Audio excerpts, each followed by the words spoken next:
Faalomerabantsika tsy ray avindray atratra izao alahady maraina fa 2 volana febroary izao. Misaotra an'Andriamanitra isika fa mbola nomeny any izao andro manokana izao indray fa atsika mandray ny fahasoavany alohan'ny dirantsika ny amin'ny mofinainan'io dia hivavakisika. Andriamanitra tianay tsara indrindra, misaotra anao izay satria mbola manaiky ny iaino anay ianao. Misaotra ihany koa ny amin'ny fahasoavanao, misaotra ny amin'ny famindramponao, misaotra ny amin'ny fitiavanao. Tompo handray ny teninao izay ankehitriny, amboary ny fomam-pananay ahafahanay mandray izany araka ny tokony ho izy ary manjaka ao anatinay ianao. Anaran'i Jesosy, amen. Lohateny mofinainantsika androany dia manao hoe very noho ny tsy fankatoavana. Ilay amin'ny Genesis 3:7-5 manao hoe fa fantatr'Andriamanitra fa amin'izay andro ihinananareo azy dia ahiratra masonareo ka ho tahaka an'Andriamanitra ianareo, ahalala ny tsara sy ny ratsy. Amen.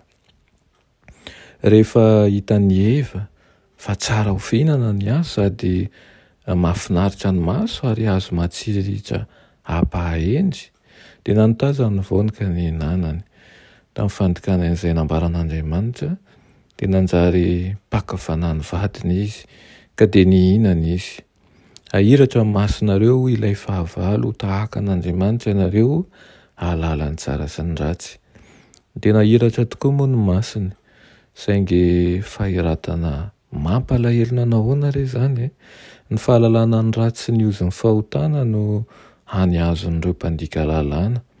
Tsy nisy poizina akory tao amin'ilay voankazo ary tsy nisy fihinanana an'izany ihany no fahotana fa ny tsy fahatokina tamin'ny fahatsaran'Andriamanitra, ny tsy finoana ny teniny ary ihany koa ny fandavana, ny fahifanana tonga an'ireo razambetsika voalohany ho mpandika lalàna.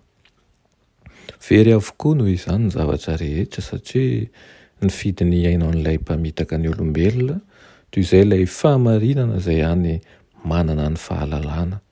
Nanjary sahiran-tsaina ny olona rehefa nanafangaro ny tsara sy ny ratsy, nanjary votsa ny sainy, ny votsa ny fanahiny, ka lasa tsy hainy intsony ny mity ny fahatsarana natolotr'Andriamanitra izay tena mahaimaim-poana. Nifidy ny fahalalana ny ratsy Adama sy Eva ka na dia ho tafaverina amin'ny toerana izay very teo aloha azy izy dia ho amin'ny fahasarotana vokatr'izay nataony ihany. Tsy afaka nitoetra tao edena intsony izy ary tsy afaka mpianatra azy ireo ny lesona nilaina sy mahasoa azy ny fahatanterahana tao. Tanatin'ny alahelo tsy alazaina ny nandaozana an'ilay toeram-ponenana mahafinaritra nisy azy ka nifindrany tany amin'ny tany izay nitoeran'ny ozon'ny fahotana. Na dia rotoko ny ozona aza ity tany ity dia mbola navela ho boky ndesina ho an'ny olombelona hatrany zavaboary.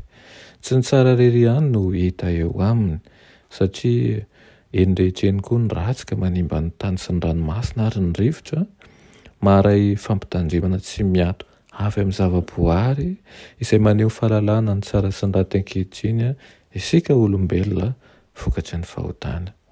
Rehefa mijery azy isika dia aoka hatsiaro ny famitahana nahazo any Adama sy Eva razambetsika. Aoka hatsiaro ihany koa fa io fahotana io no nahatonga azy ireo ho voaroka tao amin'ilay sanisy azy ka nahatonga azy tsy hahita ny tavan'Andriamanitra. Izany anefa dia novidin-drany Kristy mba hahafahantsika mihavana amin'Andriamanitra indray dia aoka anie ianao izao hihavana amin'Andriamanitra isanandro isanandro ka fankatoavana momba am-pitahiana no iainantsika isanandro isanandro. Amen. Andriamanitra tsara indrindra mbola misaotra anao izay eny amin'izany teninao izany. Tompo hifonany aminao ny tsy fahamindrianay, izahay dia mandeha amin'ny eritseritra ary tsy mahatsiaro avokoa fa tsy mety ny atao hangataka ny fanainao masina mba hamboly zava-tso anatinay, hitondra anay eo amin'ny Kristy ka hahatonga anay ho voaova hatrany amin'ny fanarananao. Anaran'i Jesosy, amen.